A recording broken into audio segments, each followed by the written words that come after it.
اعوذ باللہ من الشیطان اللعین الرجیم بسم اللہ الرحمن الرحیم الحمد للہ رب العالمین والصلاة والسلام علی اشرف الانبیاء والمرسلین اما بعد فقد قال رسول اللہ صلی اللہ علیہ وآلہ وسلم توبوا الی اللہ من ذنوبکم۔ عزیزان گرامی قدر، پروگرام روزے داروں کی صفات کے ساتھ آپ کی خدمت میں حاضر ہیں۔ ہم اس پروگرام میں گفتگو کرتے ہیں کہ ایک روزے دار کی صفات کیا ہونی چاہیے، اس کے اندر کیا خصوصیات ہونی چاہیے کہ وہ اللہ کا اور زیادہ مقرب ہو جائے۔ آج ہم گفتگو کریں گے کہ ایک روزہ دار کے اندر ایک اور صفت ہونی چاہیے، وہ صفت ہے توبہ کی، یعنی روزے دار کو تائب ہونا چاہیے، توبہ کرنے والا ہونا چاہیے۔ جیسا کہ آپ صلی اللہ علیہ وسلم اپنے خطبہ شعبانیہ میں کہ جس میں روزے داروں کی صفات کو بیان فرما رہے ہیں، فرماتے ہیں کہ اپنے گناہوں کی توبہ کرو اللہ کی بارگاہ میں۔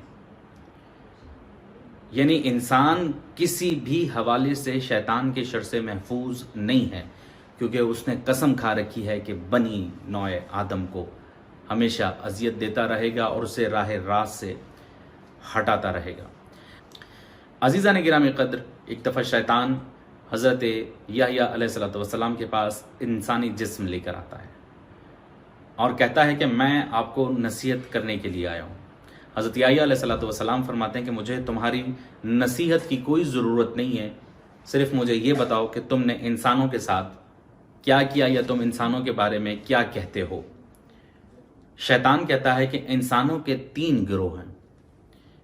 ایک وہ گروہ کہ جس کا اللہ کے ساتھ بہت اچھا تعلق ہے، ہم اس گروہ کے پیچھے نہیں جاتے، یعنی شیطان اور اس کے جتنے بھی چیلے ہیں یا شاگرد ہیں یا جو بھی کہہ لیجیے آپ، ہم ان لوگوں کے پاس نہیں جاتے کیونکہ ہماری بات ماننے کے لیے یہ لوگ تیار نہیں ہوتے۔ دوسرا گروہ وہ ہے کہ جن کا کام ہی گناہ کرنا ہے، وہ ہمیشہ گناہ کرتے رہتے ہیں۔ ہم ان لوگوں کے پاس بھی نہیں جاتے کیونکہ ہمیں پتہ ہے کہ ہمیں ان کے اوپر محنت کرنے کی ضرورت نہیں ہے، یہ ویسے ہی ہمارا کام آسان کیے ہوئے۔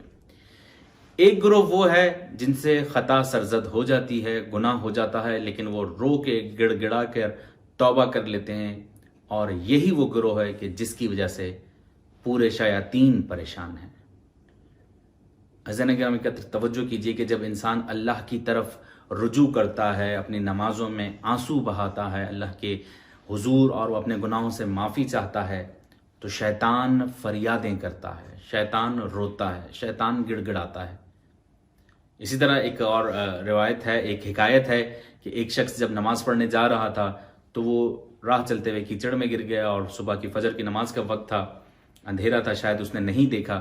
جیسے ہی وہاں وہ پہنچا، راستے میں کیچڑ میں گرا تو واپس آیا۔ واپس جب تک آیا اس نے کپڑے وغیرہ بدلے، یا اس زمانے میں جو سہولیات تھیں یا نہیں تھیں، تب تک اس کی نماز قضا ہو گئی۔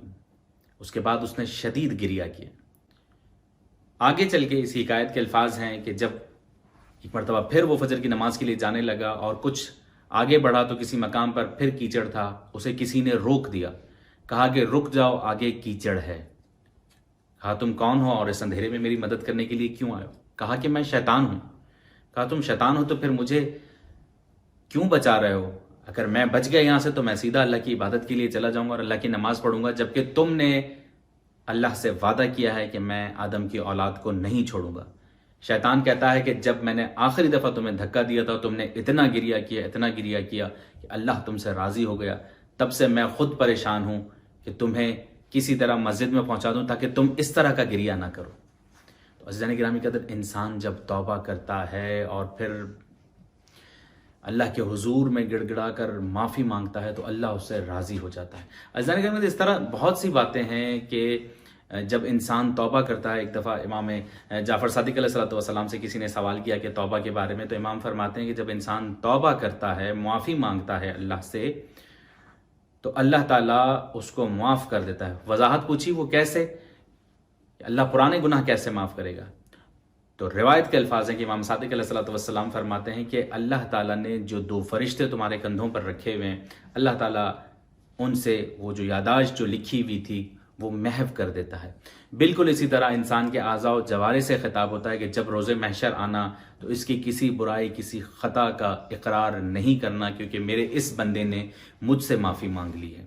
بالکل اسی طرح زمین کے جس خطے، جس ٹکڑے پر وہ گناہ کرتا ہے، اسے بھی حکم دے دیا جاتا ہے کہ اس انسان کے خلاف گواہی نہیں دینا کیونکہ اس نے توبہ کر لی۔ تو عزیزان گرامی قدر، توبہ کا کتنا بلند درجہ ہے کہ ہم اللہ کے حضور جب توبہ کر لیتے ہیں تو مالک دو جہاں ہم سے راضی ہو جاتا ہے اور پھر ہماری پرانی خطائیں بھی معاف کر دیتا ہے۔ کوشش یہ کرنی ہے کہ اس ماہ مبارک میں اللہ کے حضور توبہ کریں اور آئندہ شیطان مردود کے شر سے بچنے کی کوشش کریں۔ پروردگار عالم سے دعا گوں کہ مالک ہمیں تائبین میں شمار فرما، ہمیں توبہ کرنے والوں میں شمار فرما اور آئندہ کے لیے شیطان مردود کے شر سے محفوظ فرما۔ والسلام علیکم ورحمۃ اللہ وبرکاتہ۔